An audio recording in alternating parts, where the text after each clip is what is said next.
Well, hey, this is Rosa, rcgkreations. How you doing? I'm bringing it to you today. I had to use my little scale. We're going to be making homemade Cheez-Its. Oh, let me turn you over just a tad. You don't need to see me. You need to see what I'm doing here. Okay, make sure you start off with a clean table so you can do what I'm doing. I got a new spieler. I still can't have a clean table. It is what it is. I'm not going to worry about it. Okay. I'll give you the ingredients. I'll do a pop-up of the ingredients. And let's see, it takes for 8 ounces of cheddar cheese. You can use shredded. You can use any cheddar cheese, any kind of cheese, any shredded cheese that you want. 4 tablespoons of butter. You want it to be cold. 1 cup of flour. You can, if you want to, use whole wheat. 1/2 teaspoon of salt. 1/8 teaspoon of onion powder. 1/8 teaspoon of garlic powder. 2 and 3 tablespoons of water. Okay, so let's get to making. And I'll put everything in a food processor. Ooh, excuse me. Okay, great. So now we're going to combine the shredded cheese. I've got smoked. It's Rimagiano. I'll put a pop-up because I forget the name of it. Smoked white cheddar. Okay. Hubby and I really enjoy this. I'm going to get all my little pieces of cheese that are in the bowl still. We buy the cheese by the block, the big block, and then we shred it up in our mixer, KitchenAid mixer. Because I forgot what I was like, what do we do with it? How do we do this now? How do we make that? Okay. The butter, here's a stick of butter, 4 tablespoons.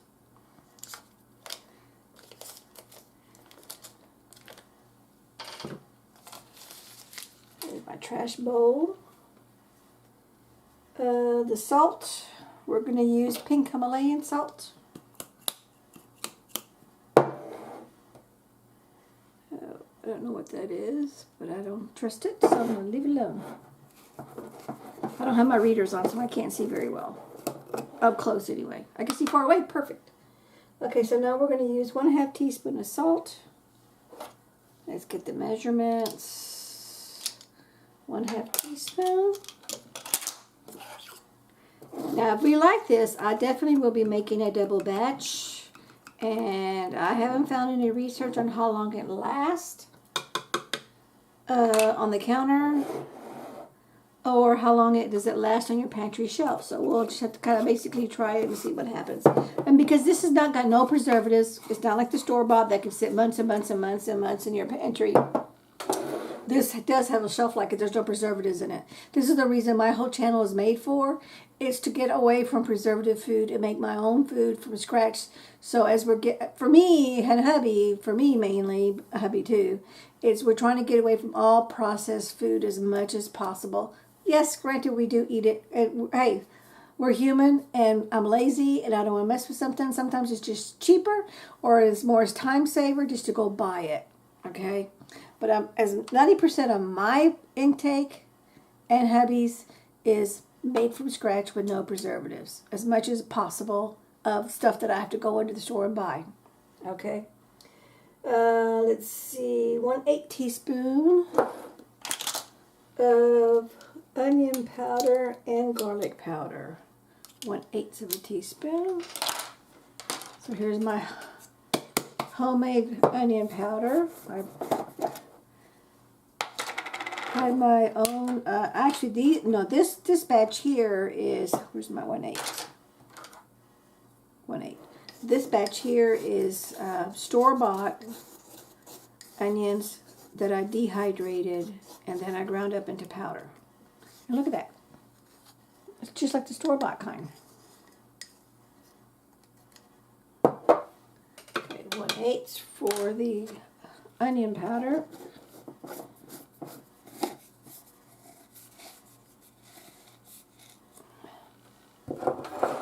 And 1/8 for the garlic. And this is my same thing, frozen store-bought garlic that I dehydrated, sliced up and dehydrated. Same thing. Look at that. See how that powdery it is? But I'm in Houston, Texas, if y'all didn't know. So we get very humid here. Okay, 1/8 teaspoon onion powder, 1/8 teaspoon garlic powder, 2 to 3 teaspoons of water, but not yet.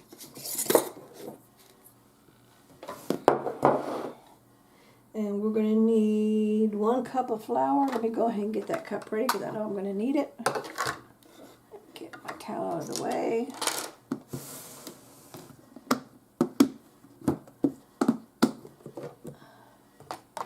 One cup. Let me get my little leveler.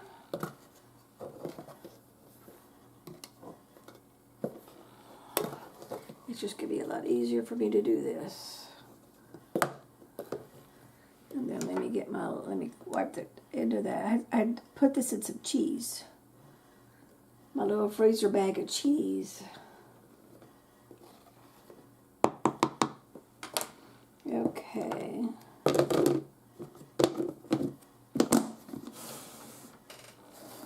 There's that.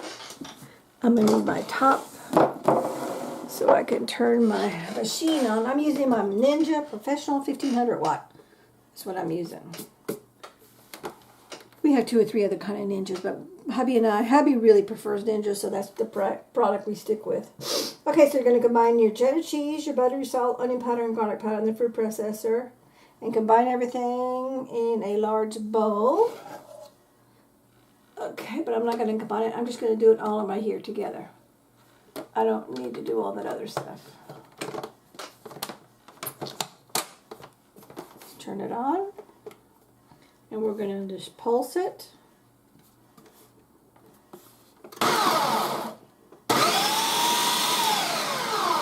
Okay, let me blend it.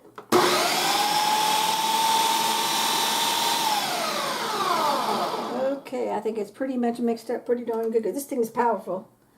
Okay, we're going to add our flour and again pulse until the mixture resembles breadcrumbs. Okay. One of these days I'll be able to invest in a nice really food processor that you can just pour things in without having to take the whole lid. And pulse it again. It says add all the flour. So adding all the flour, I'm going to pulse it again.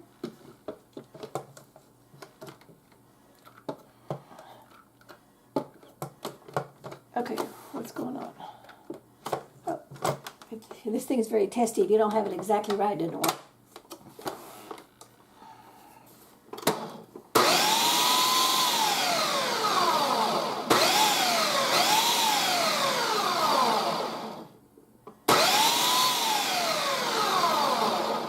Okay.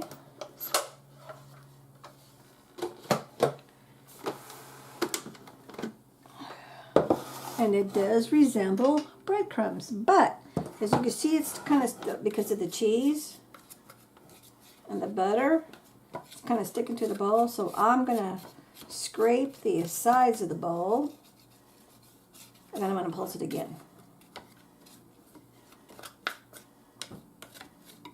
I sprinkled in a little bit of the sharp cheddar cheese in there. We had just a very little bit left, and I go, oh, we might as well use it. Ain't gonna hurt nothing. Cheese is cheese, but different flavors of this flavors. But it wasn't even one tablespoon worth of cheese. Okay, I'm just making sure that I can go all the way to the bottom, and I've got it all mixed up. But it resembles breadcrumbs as far as I could tell. But then, since I'm not that great of a baker, I'm learning. We'll see.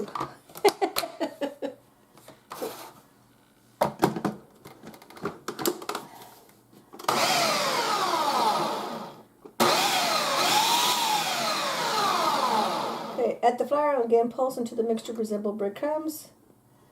And then we're going to add 2 tablespoons of water.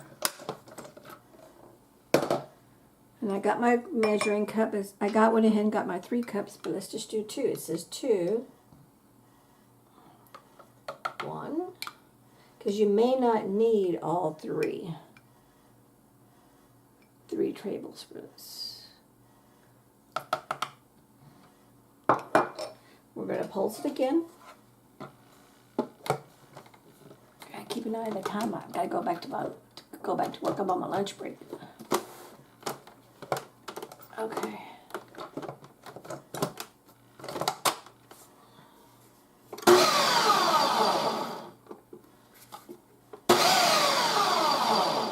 I have no grip on this hand, so it's hard for me to use that hand. Until the mixture resembles dough. This took a couple of minutes by the food processor. A little bit if you do it by hand. Because you don't have to do this if you don't have a food processor. You can make these by hand. It's just going to take you longer. Okay. If the dough is too dry, that's when you add the 3rd tablespoon of water. But I don't know. I'm going to pulse it one more time. Let's see.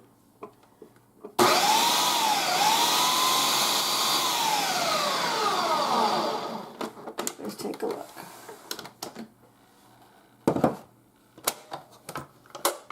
Oh yeah, that turned out good. It definitely looks like breadcrumbs. See that? Definitely looks like breadcrumbs. So I say this is we're at a good point. Okay, so what do we do next? Divide the dough into thirds or roll into logs, cover and put in the fridge for 1 to 2 hours with plastic wrap. Okay, so let's move this out of the way. Get my stuff out of here. I'm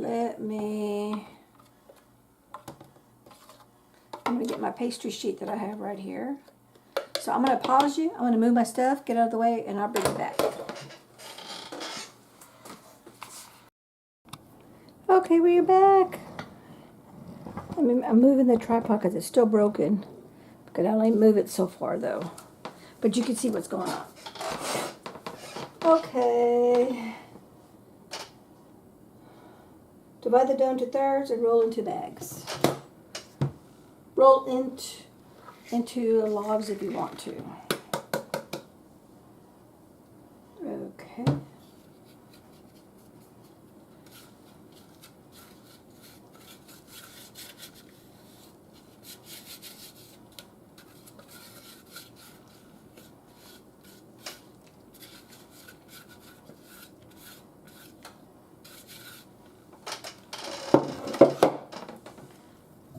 Let me scrape this off my blades. Since I've never made this before, I don't know how important it is to do all that. Okay, so divide dough into thirds or roll into logs. You know what? This is not crumbling as good as I thought. I bet you I need to add some more water. Let me look at my water. I'm going to add more water because it's supposed to be like a dough.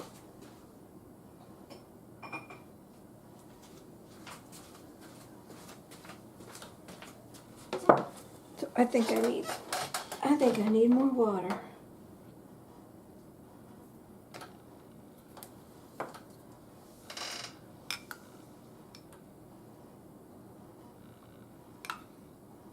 Because this measurement is exactly 3 tablespoons. But I'm just going to add a little bit. Okay, yeah, that's sticking more. That's clumping more. So I think I need a little bit more water. I may need all 3. I think I am. Okay, yep. That's what I needed, more water. Okay, divide the dough into thirds and roll into logs. Okay, so let's...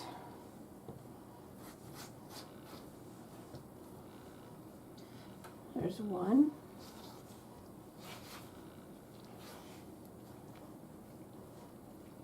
There's 2.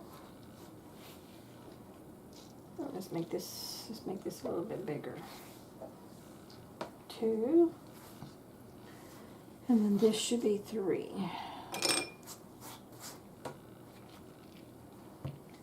To be honest with you, this really isn't all that hard. I'm going to be honest with you, I really thought, I've had this for quite a while, several months, but I kept on putting it off because I read it, and it's like, no, I don't think it was, I'm not I'm still struggling with my baking ability. Okay. Alrighty, so I think we're good to go with that. And it says divide the dough into thirds or roll into logs and put in the fridge for 1 to 2 hours, and then we finish the rest of the process. Okay, so let me just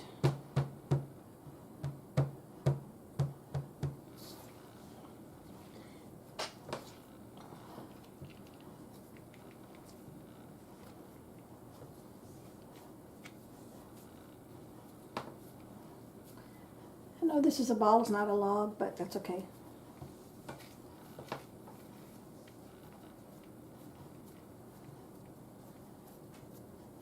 It's actually pretty pliable, so I'm surprised at that.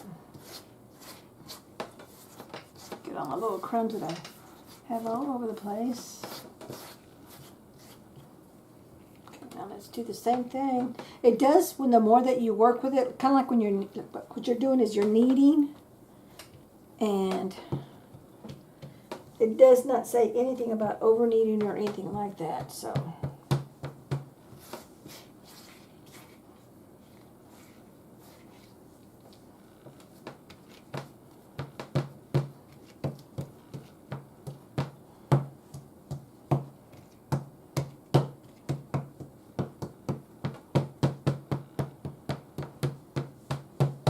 See, and it's just picking up all the little pieces, so.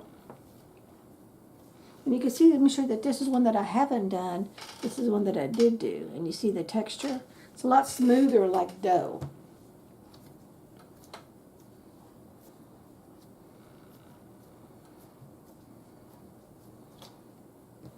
Okay, now let's do this guy. I'm just picking up all the little crumbs that are all over my pastry mat.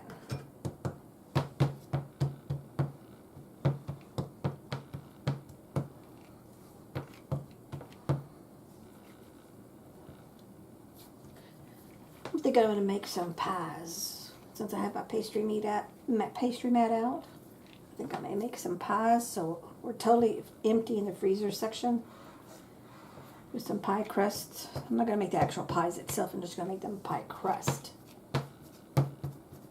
I may make an apple pie. I don't know. It depends on what I feel like. Yeah, it's definitely smooth. It definitely feels like dough.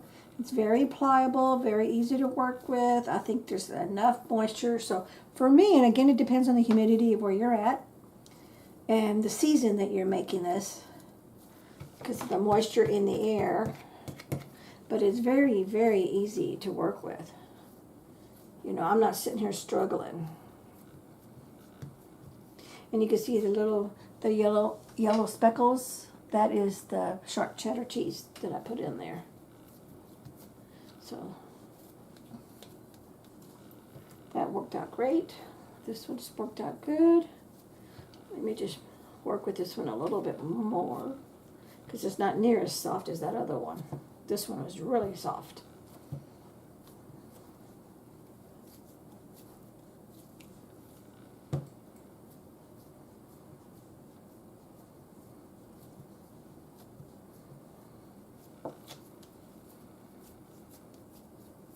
And I'm just kind of shaping it into a log.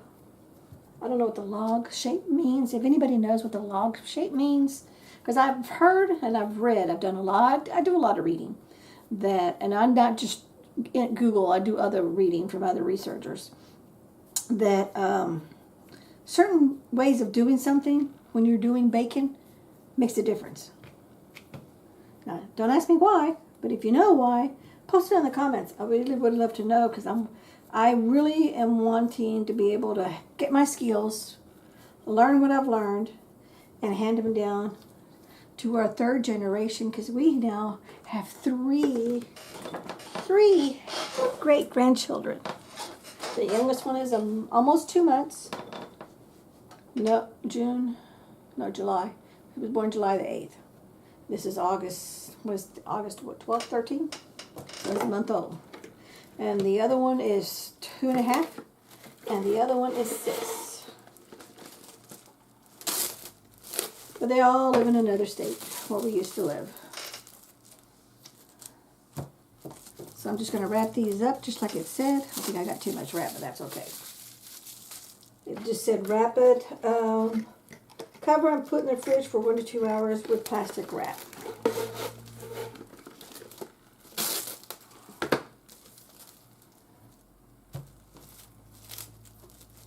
Okay, so I'm going to wrap these up, stick them in the fridge, and we'll bring you back in about 1 to 2 hours. It just says for 1 to 2 hours. I'm probably going to be doing 2. Only reason is because this is my, I have to go back to the office, which is right next door. In the next room.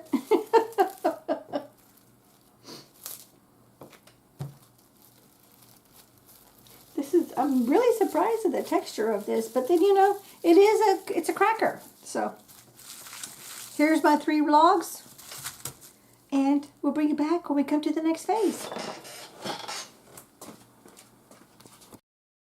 Okay, we're back. Took them out of the fridge. I've already got 2 of them already rolled out. See that? This is my second cookie tray. And I knew I was gonna need more than 1, but you never know. First time doing it. Sprinkle a little bit of flour on your work surface. I'm just using my pastry mat. Sprinkle a little flour on your rolling pin. Here's my leftovers from the edge of pieces. But all you're going to do is roll out. Oh, let me pause you. The timer's ready for the first batch. I'm going to pause you. I'll be right back.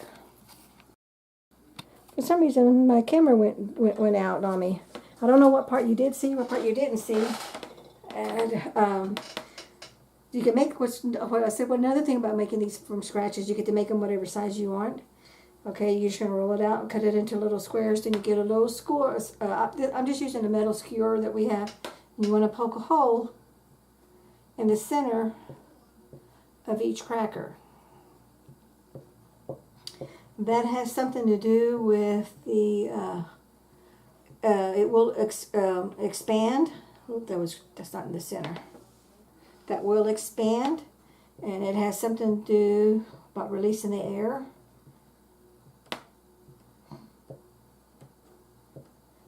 So it doesn't just puff up on you. I don't think I went all the way down. Make sure you go all the way down to the very end, because you want both sides to have a hole.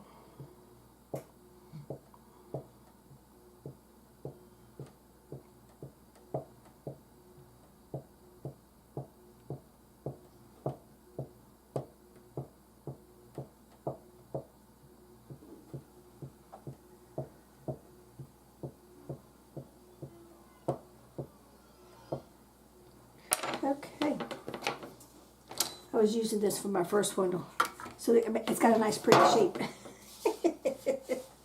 Now I'm just going to put them on my cookie sheet. Don't let them touch. Everything that I saw and a couple of videos that I watched, everyone sits there and says, don't let them touch. And you definitely want it on a silicone mat or parchment paper so it doesn't stick to your cookie sheet, or whatever you call this thing. I call it cookie sheet. I know there's another word for it, but I'm drawing a blank right now.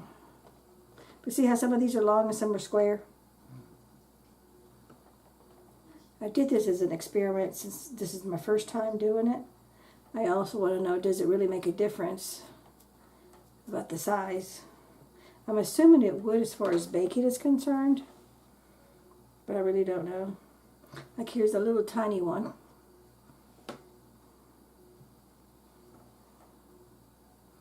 Oop, that one's touching. Can't have them touching.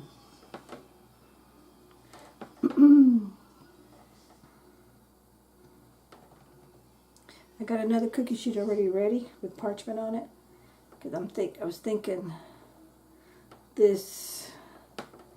There's too much of it per one cookie sheet, so I might as well just get an extra one, so that's what I'm doing.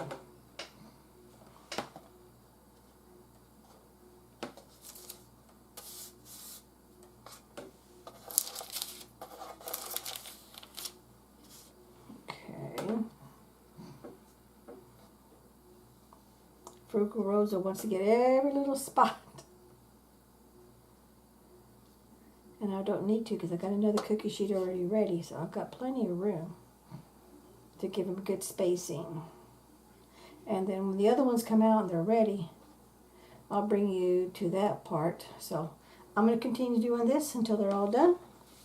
And then we'll bring you back when the first batch is ready and we'll do the taste test.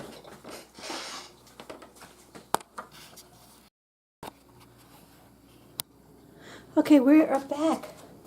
Oven's ready. Just checked them. This is my last 2 batch. I used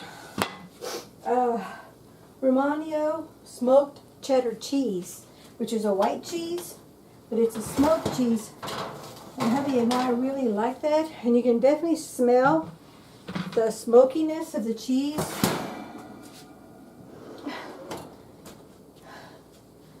And